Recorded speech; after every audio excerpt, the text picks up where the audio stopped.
Moi, ce que je tiens à vous dire, c'est que c'est un grand jour, c'est un moment qu'il faut savourer, c'est une nouvelle page là qui s'écrit. C'est vous qui allez prendre le relais de ceux qui sont passés avant vous. Donc profitez du moment et dites-vous que voilà, l'avenir maintenant c'est vous. Hein. Cette machine elle est pour vous et c'est avec ça que vous allez continuer l'histoire de la Starsol. Elle est belle, hein. La machine elle est belle, même les haubans ils sont beaux. Hein. Une Starsol, ça voulait dire super, tarière, sol étanche.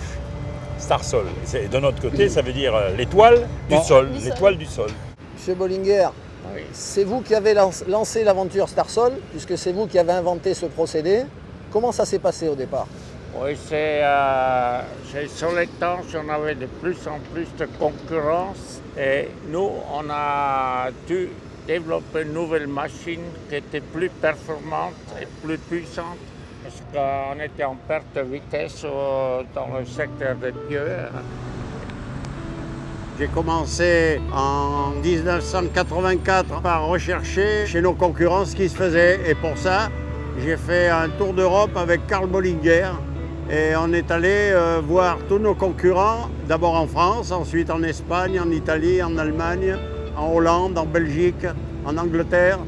En faisant ce tour d'Europe, j'ai enregistré des idées à droite à gauche et on a trouvé un système chez les Hollandais qui répondait à cette question. La tarière qu'avait amené Daniel Sage en rencontrant M. Verstraeten, c'était une tarière qui faisait 8000 m3 de couple. Donc là, on allait pouvoir forer en diamètre équivalent à ceux des tarières classiques. On pouvait les concurrencer. Ah ben j'ai dit, enfin le Messie arrive.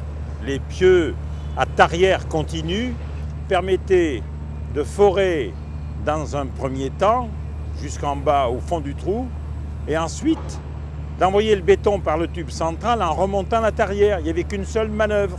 Et donc la tarière continue, c'était l'outil idéal. Alors moi j'ai ouvert les bras, j'ai dit il faut y aller. Et c'est comme ça qu'on a démarré. La tarière continue. Il fallait aussi se démarquer sur la qualité du travail. Et d'où mon idée qui était farfelue. J'avais dit un jour à Daniel, il faudrait mettre un tube, une trompe d'éléphant qui pénètre dans le béton. Mais Daniel, qui avait les pieds par terre, il me dit, mais la trompe, elle ne va jamais rentrer dans le béton. On va mettre un tube qui va être manœuvré depuis la tête jusque dans la tarière, à l'intérieur de la tarière. Le tube plongeur permettait de garantir une qualité de béton bien meilleure que celle de la concurrence. Et donc, c'est à cause de ça qu'on a, à l'époque, on travaillait à 5,5 mégapascales, et on est monté à 8, 9, jusqu'à 12 mégapascales maintenant. Ce tube plongeur qui se télescope au moment du bétonnage, on est sûr qu'il se télescope parce qu'on a une preuve visuelle où on voit une course des vérins qui se raccourcissent de la même façon que le tube plongeur s'enfonce dans le béton. Et alors là, finalement, les clients, les entreprises générales et surtout les donneurs d'ordre, ils étaient satisfaits vis-à-vis des ingénieurs conseils, puisque le bétonnage se faisait dans les règles de l'art. On faisait comme les tarières classiques, mais beaucoup plus vite. Un des points qui était essentiel pour les pieux Starsol, c'était de pouvoir faire pénétrer une cage d'armature sur toute la longueur dans du béton suffisamment plastique et qui le demeurait, qui acceptait qu'on le vibre sans le modifier ses caractéristiques.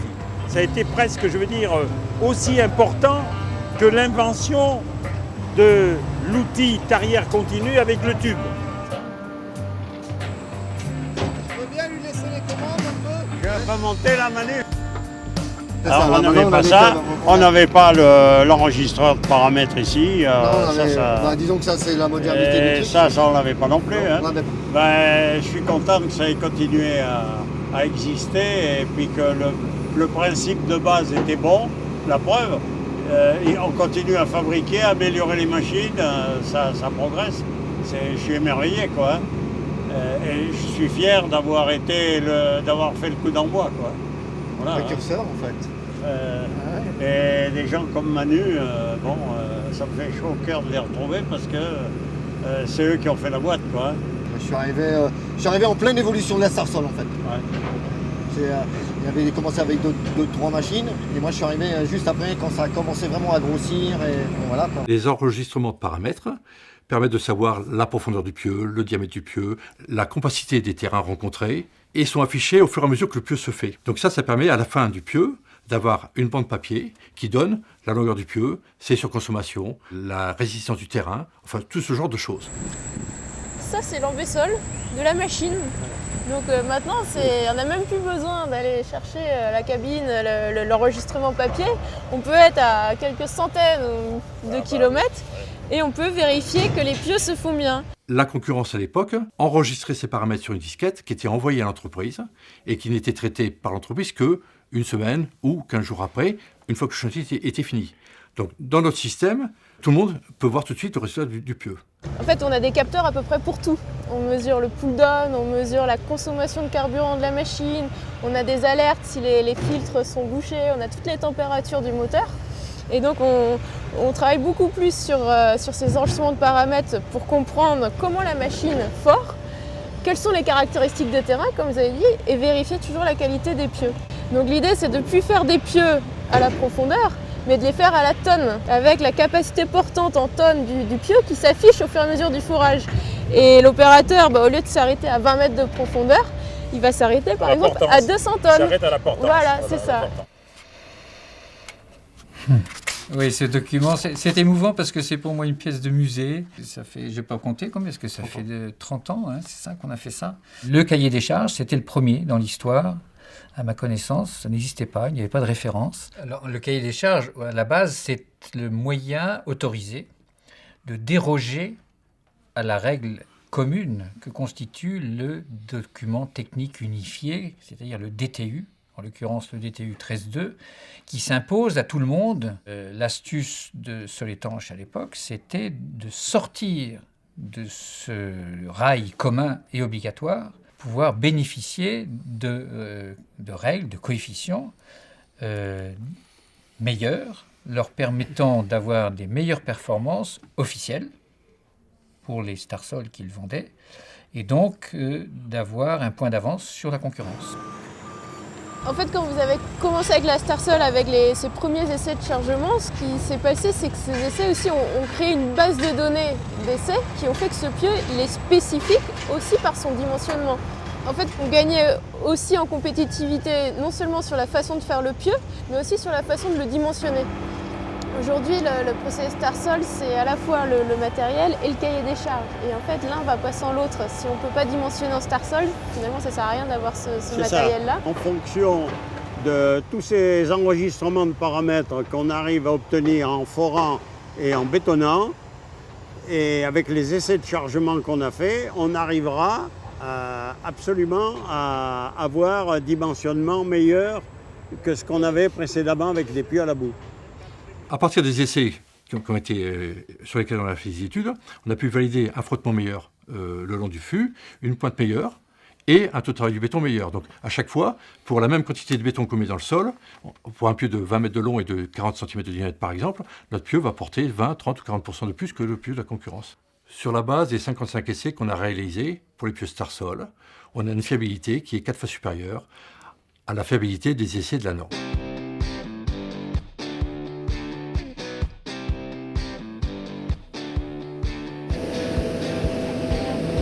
Regarde, 20 mètres là, allez, 5 minutes. Mais même au niveau stabilité, on a l'impression qu'elle est mieux assise, que le mât est moins flexible et tout. Là. C'est vrai que ça fait bizarre, mais je crois qu'on ne réalise pas là, le chemin qu'on a fait. Mais quand tu es arrivé, Alex, là, tu t'imaginais là-dessus là? Ah non, bon, là, ça fait plaisir d'être sur une grosse machine. Là, tu peux te dire que tu vas écrire une page de cette histoire. Hein. Moi, je suis arrivé, on venait de recevoir les F16. Les F16, je veux dire, 30 mètres, ce mât, on était impressionnés, on n'aurait jamais cru qu'on puisse aller si loin. Hein. Donc celle-là, elle a même une émotion particulière par rapport à toutes les autres machines. On l'a faite dès le départ, quoi, avec les premières réunions qu'on a faites, le cahier des charges, les foreurs qui sont venus compléter le cahier des charges. Celle-là, on l'a pas juste vue naître, on l'a vue dès vraiment la conception jusqu'à l'arrivée. Celle-là, c'est le bébé d'une équipe. Ouais. Hein? Ce que je ressens vachement fort et puis qui me plaît beaucoup, c'est que les jeunes, ils veulent continuer cette aventure. Marie en tête, les foreurs, les mécanos, le bureau d'études. Tout le monde a à cœur de continuer cette aventure, quoi. Ça, c'est génial. Et moi, quand j'ai parlé de ce projet à ceux qui ont inventé le procédé, ils m'ont pas cru, quoi. Ils m'ont dit, c'est pas possible, vous n'y arriverez pas, quoi. Donc c'est ça qui est chouette aussi. On s'est rendu compte que l'évolution de la boutique, quand même, s'est faite beaucoup avec le matériel. Et donc, du coup, les volumes d'activités traitées ont augmenté fortement. Le matériel, l'évolution du matériel, l'esprit d'équipe qui est resté toujours fort et qui est une caractéristique particulière de Soletanche Bachipieux. Et aussi, je dirais, le fait que l'on est capable de répondre à tout type de chantier, clé en main, avec donc du matériel très performant et en cherchant chaque fois de nouvelles limites en termes de profondeur, en termes de capacité à mettre des cages de plus en plus profondément et de nouveaux marchés, y compris à l'international, ce qu'on cherche à faire actuellement. Ce qui m'a marqué, c'est qu'en fait, l'histoire, elle est à la fois présente et puis à la fois elle se construit. C'est-à-dire qu'il y a un mélange savant chez les Pieux d'énormément de techniques. On croit quand on y arrive que l'essentiel est fait, qu'il n'y a plus grand-chose à faire. Et en fait, je vois avec les équipes qui travaillent chez les Pieux, l'histoire s'écrit encore, elle se construit, qu'il y a plein d'innovations à faire.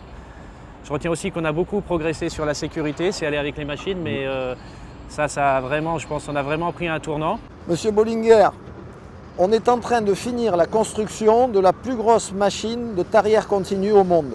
C'est une machine qui va forer à 50 mètres, qui est capable de retirer la tarière à une charge de 200 tonnes et avec un appui sur l'outil de 60 tonnes.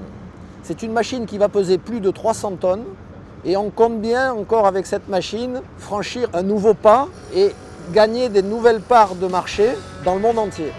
Fabuleux, hein.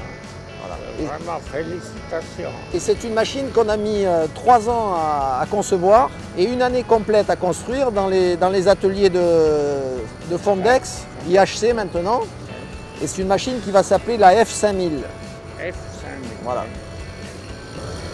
Regarde ça, tu te rends compte, une machine, un prototype, premier pieu, il y a tout qui fonctionne.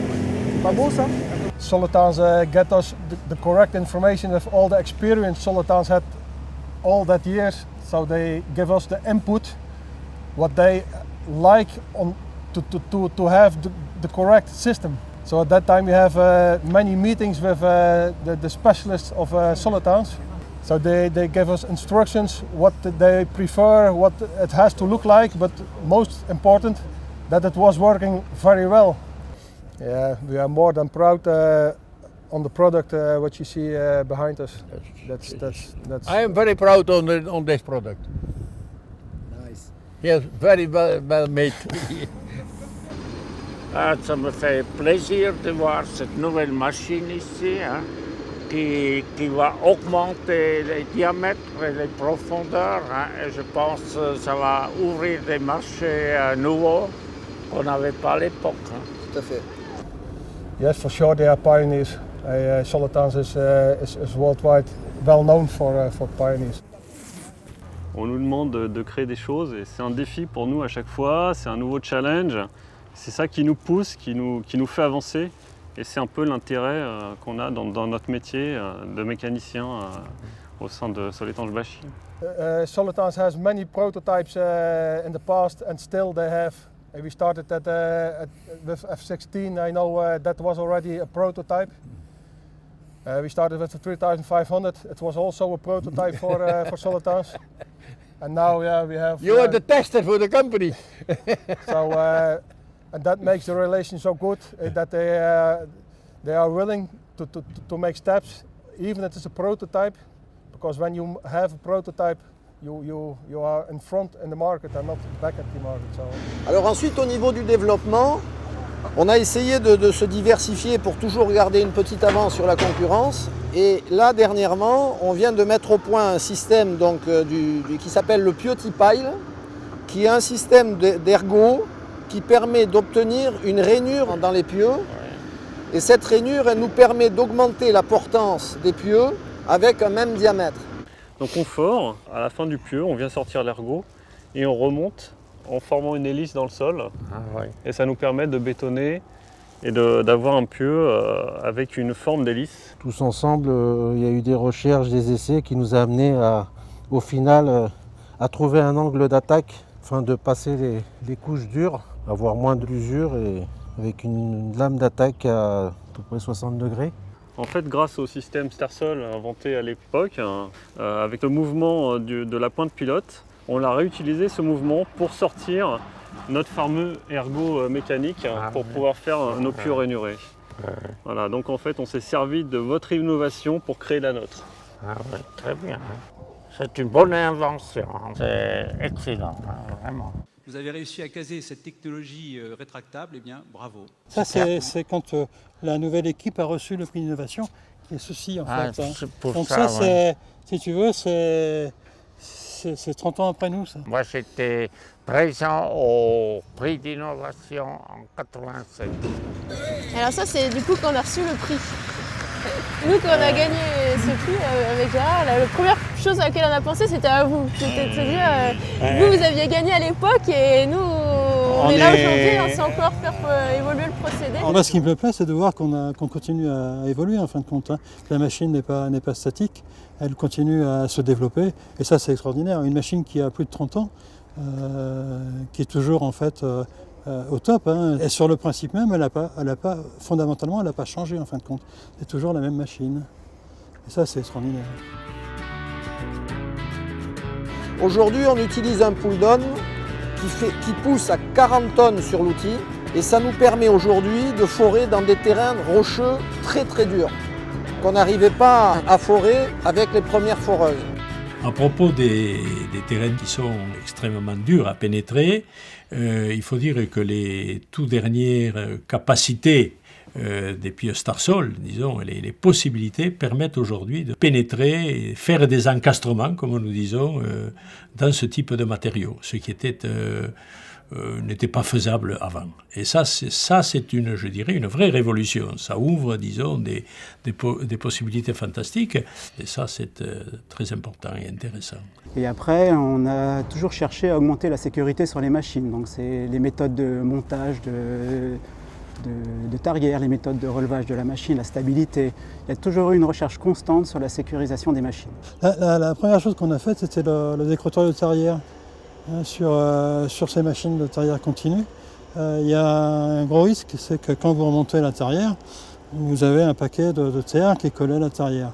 Si ces paquets, c'est des gros paquets, c'est des trucs qui pèsent quelques dizaines de kilos, voire cinquantaines de kilos. Si ça tombe de 30 mètres de haut, vous vous rendez compte qu'en bas, c'est pas top. Donc on avait créé, au début de la machine, le décroteur de tarière, avec M. Veniger. C'était vraiment un organe de sécurité, ça. Ça l'est toujours. Et ça l'est toujours. Il est en constante évolution. Actuellement, donc, on a fait plusieurs versions de ces décroteurs de tarière, des systèmes pour des petits diamètres, des grands diamètres. Et sur la prochaine machine, donc, on y adaptera la dernière version de notre décroteur, qui doit être plus autonome, on va dire, qui laisse à l'opérateur plus de concentration sur le forage pur et non pas sur le décrotage.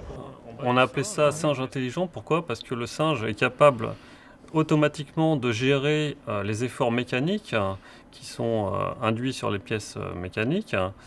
Donc le singe monte et descend en fonction de la position de la tarière, quelle que soit sa position et sa rotation. Donc en termes de sécurité, on n'a plus d'opérateurs qui se situent dans une zone de danger à proximité de la machine. Voilà, là où on peut recevoir des chutes d'objets ou des chutes de matériaux. Moi, je suis très fier de présenter ça à Philippe, parce que Philippe, ça a été un peu mon mentor. J'étais sous sa coupe pendant 15 ans, donc maintenant... On a eu des engueulades.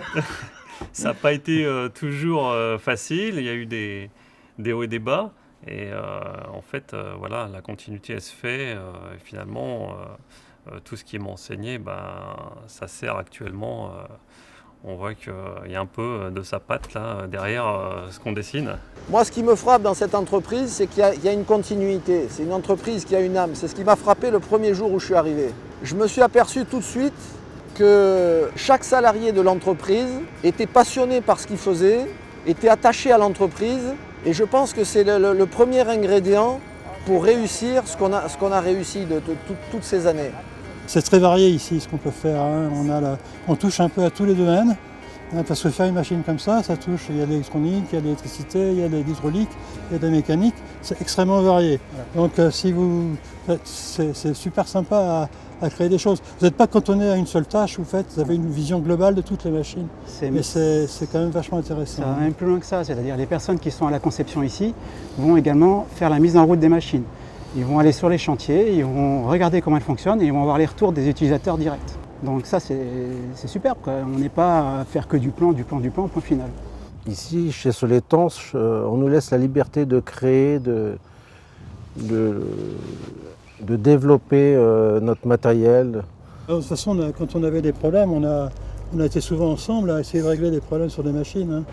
Donc on a pu résoudre ensemble. Hein, la transmission de savoir, je veux dire, elle se fait naturellement au cours des années. L'équipe est petite. Quand on est sur un sujet, en gros, tout le monde trempe un peu dans le sujet. Donc s'il y a vraiment un problème, tout le monde s'intéresse au problème. Donc on est un peu au courant de toutes les affaires. Normally a good machine is from the man who used them and the man who make them. When they sit together, you have a good one. If only an engineer who said they go make a machine, no go. You can forget it. So there are two men, you need two experience from the drilling and experience from how to make. And that is here what they do. Et c'est là que nos clients sont aussi gagnants, parce qu'ils ont affaire à une équipe qui ne lâche rien et qui est prête à régler tous les problèmes ou trouver toutes les solutions pour leur chantier. On n'est qu'au début finalement. On le voit, ce procédé, il a 30 ans, mais il est encore neuf aujourd'hui. Il y a 1000 choses à faire encore. Et moi, ça fait 26 ans que je travaille avec cet outillage et j'ai encore envie de rêver pour cette boîte et pour ce procédé.